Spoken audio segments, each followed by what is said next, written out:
Sommaire des rencontres de décembre 2018, Krefeld, Allemagne, de frère Frank. To Bokuse Yamayangani Yandeko Frank, il y a décembre 2018, na Krefeld, na Allemagne.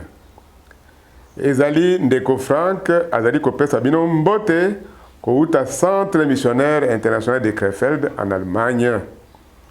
Tika ite mapamboli ezali ya nzambe ezali kolo na bino, nzambe ya bokasi nyonso,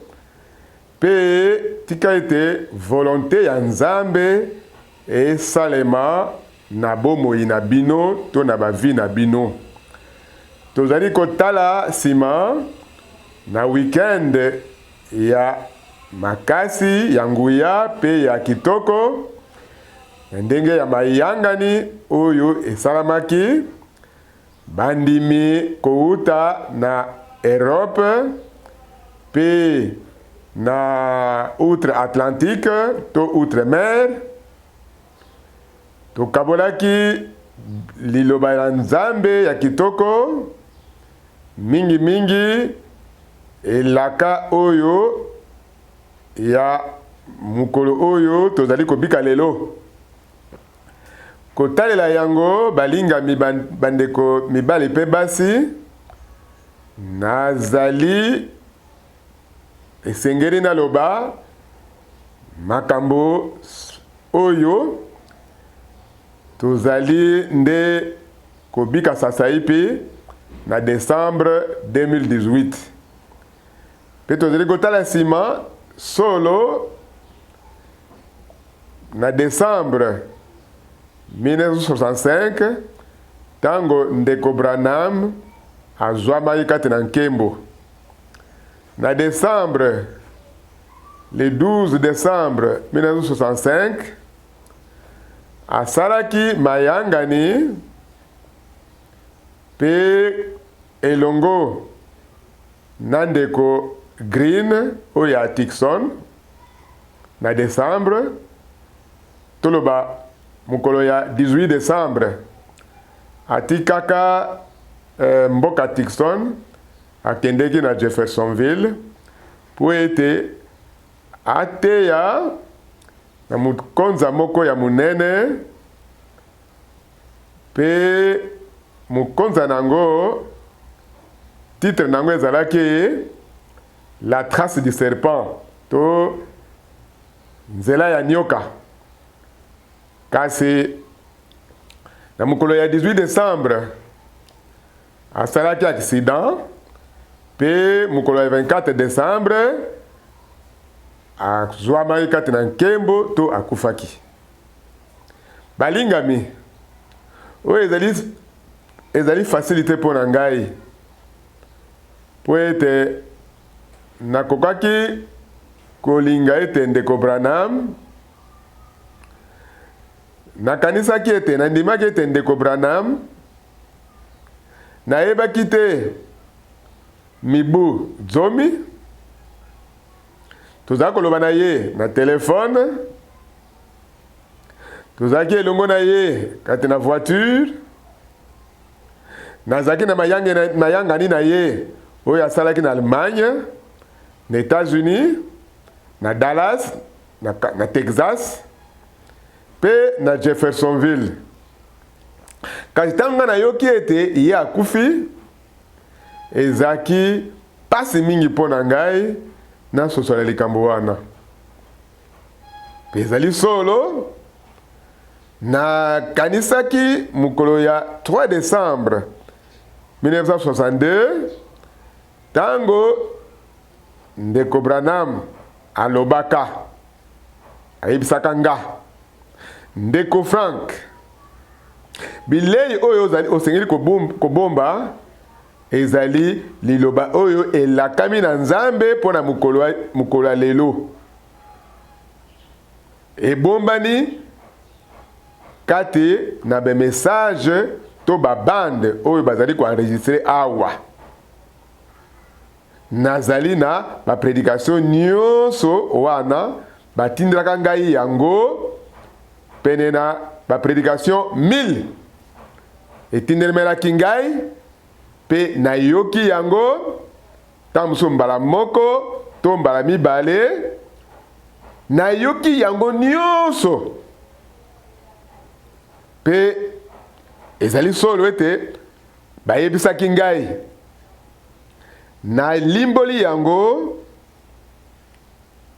na lokota ya allemand. Boye na ngolo na Nzambe bande bandeli kobanda mobu ya 1965 nazalaki na relation ya mutuya na ministère oyo Nzambe alakaki pe alakaki yango pona tango na biso pe lolenge boyebi yango Nzambe abengaka ngai na mungongo ya koyokana pe apesaki ngai manda ya kokende engomba na engomba pona kotelela liloba na ye pe kokabola bilei ya molimo.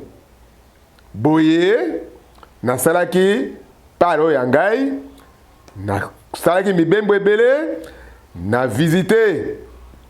ngai moko pene na mboka ba pays 165 pe mingi na mboka ya wana na visite yango mbala ebele. Bomoi na ngai mobimba nalekisi yango bobele na mosala na Nzambe pe sasa ifi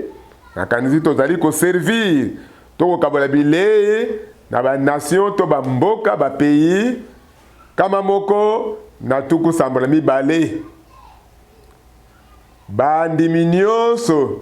na mabele mobimba bazali connecté na liloba ya solo ya Nzambe. Message oyo ya solo oyo e bongwa na kate message infaillible pona mukolo ya lelo. Tozali penza na reconnaissance kuta na Nzambe po ete afungoli ba porte to bikuke apesi biso nzele ete na bankota ebele liloba ya Nzambe ya bule ekabwami topanzi yango pe mingi tokaboli yango na lokota ya anglais to kingelesi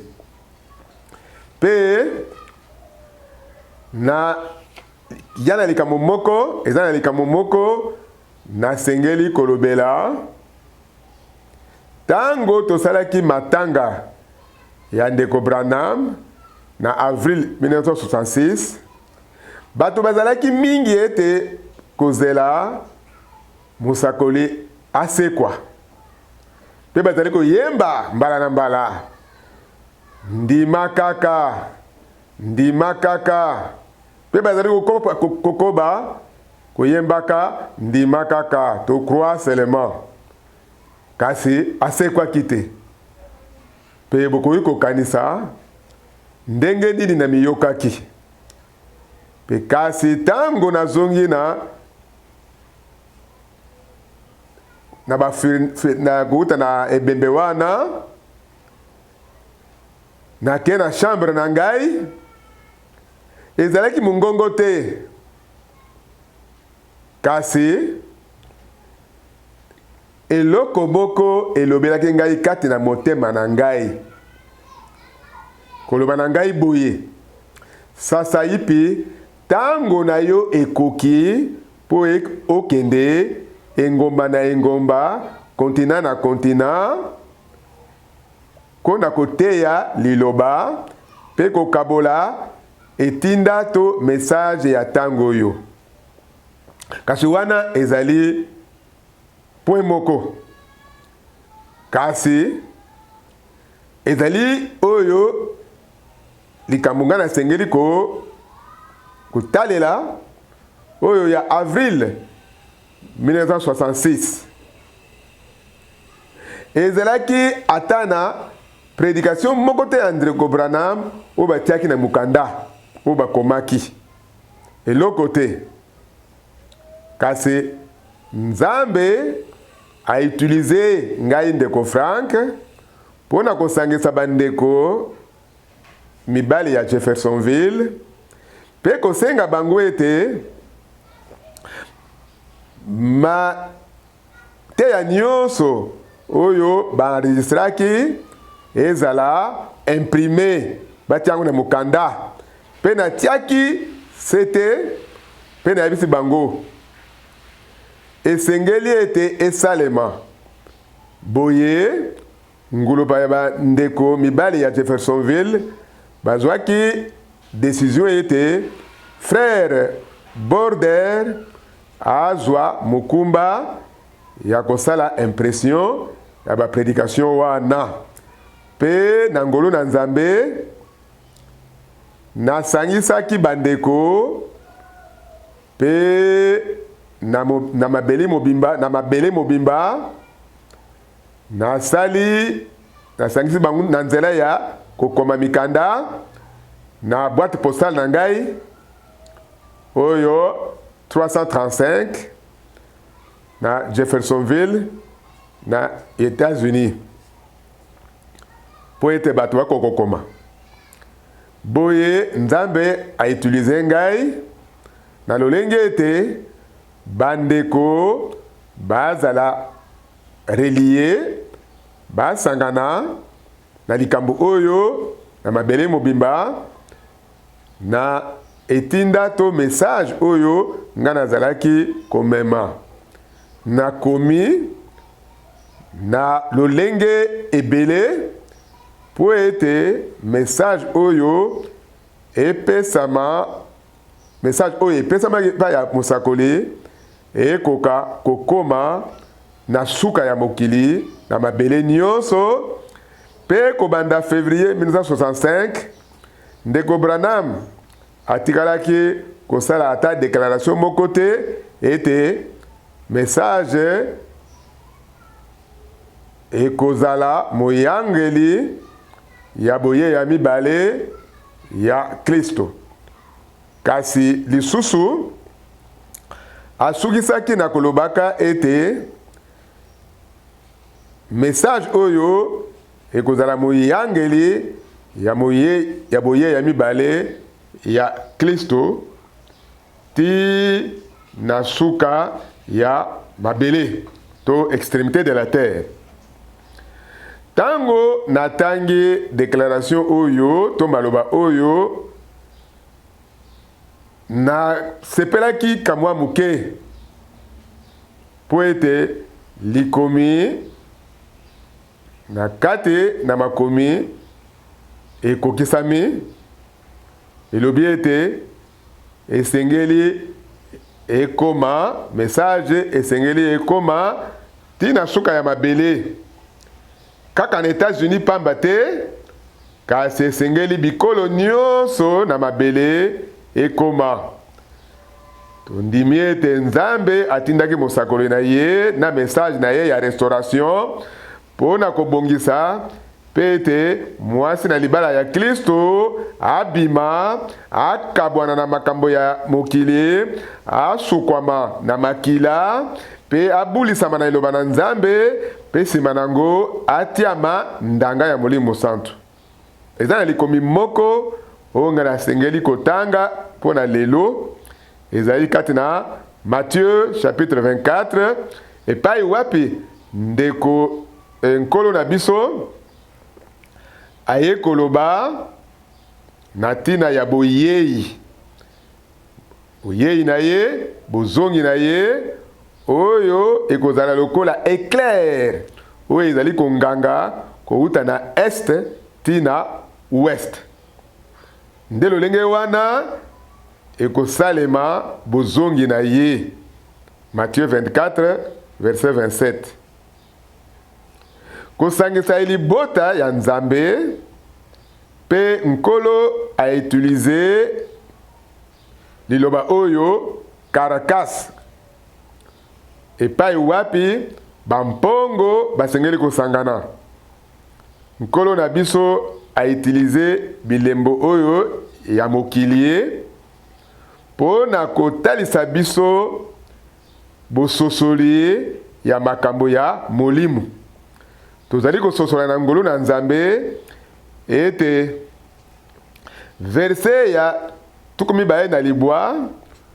oyo ezali kotalela tribulation to pasi oyo ekozwama na 4 mabele na eleko ya tribulation oyo bato bakomona pasi wana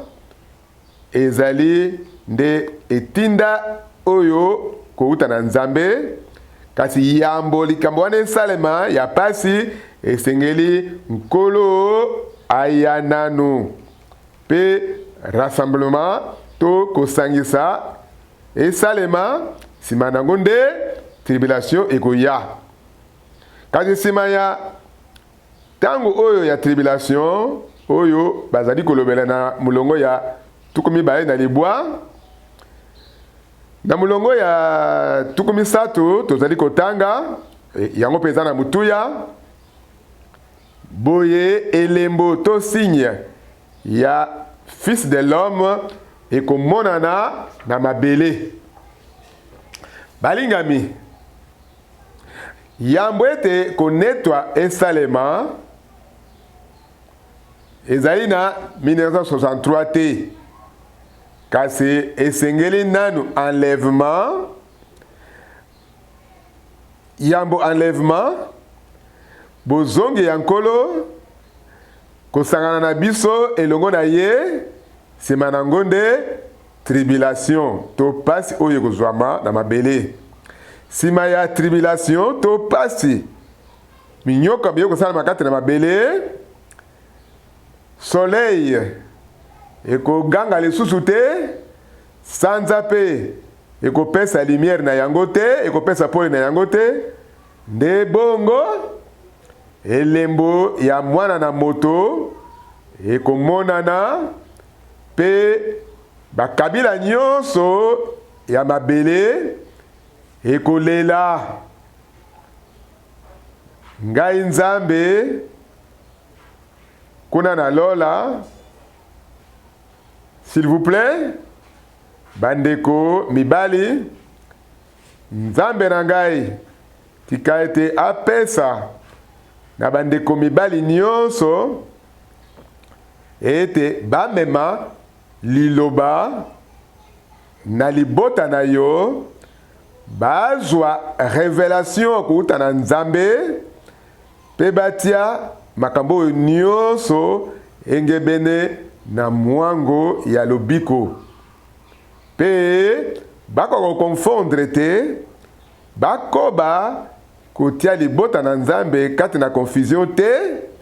kasi nde oyo ezali tango na Nzambe mpo na libota na Nzambe pe na ngolo na Nzambe pole na Nzambe emonana balingami mibali nde pe balingami basi ezali tikala kozala na tango moko te lokula oyo epai ekani conseil na Nzambe nyonso emonisami polele na lolenge ya kalala pe soki bozali kokende ti na tribulation to grande tribulation tango soleil ekopesa susu ekobongwana na kati na molili tu kasi balingami bosengeli kokende na 6e so to elembo ya sambo kaka ya sambo to elembo ya sambo 6e so bokende na Apocalypse chapitre 6 mulongo ya 12 pe bozwa Matthieu 24 mulongo ya 12 na libwa ti na Apocalypse chapitre 6 mulongo ya 12 pe kotia makambo oyo nyonso na alima ya Nzambe pe koteya libota na Nzambe engebene na makomi ya bule naza na reconnaissance ya liboso na nkolo na biso pona ntomo na musala oyo apesaki na ndeko Branham oyo azalaki mosakoli ngai nazali mosakoli te kasi nkolo apesi ngai ministère ya enseignement pona kokabola na sikisiki mwango ya lobiko na ngolo na Nzambe pe tozali kososola ete tozali penza pene ya bozongi ya Kristo pe tango oyo nkolo esengeli aya ebelemi bakufi kati na Kristo bakobika yambo pe biso oyo tozala kati na bomoye tokozala changer pe elongo tokonetwa na nkembo na Yawe. Amen. Balingami bopesa ngai nzela mpona sukisa naloba boye ngai ndeko Frank nandimi na motema na ngai mobimba ete etinda to message ya solo ya Biblia, message ya solo ya restauration to kozongisa biloko nyonso epesamaki epai ya mosakoli William Branham. Yango nde esengeli koma na suka ya mokili to suka ya mabele bao nyonso o bazwami kati na église to église épouse ya Nzambe pe bazali kozela bozongi ya Kristo bakondima message ya solo bandimbola te baexplication ya bato te kasi bobele liloba ya solo ya Nzambe lolenge yango ekomami pe bakozala na révélation na lolenge epesami na kouta na Nzambe pe bakozala o babongi be pona bozongi ya Christ.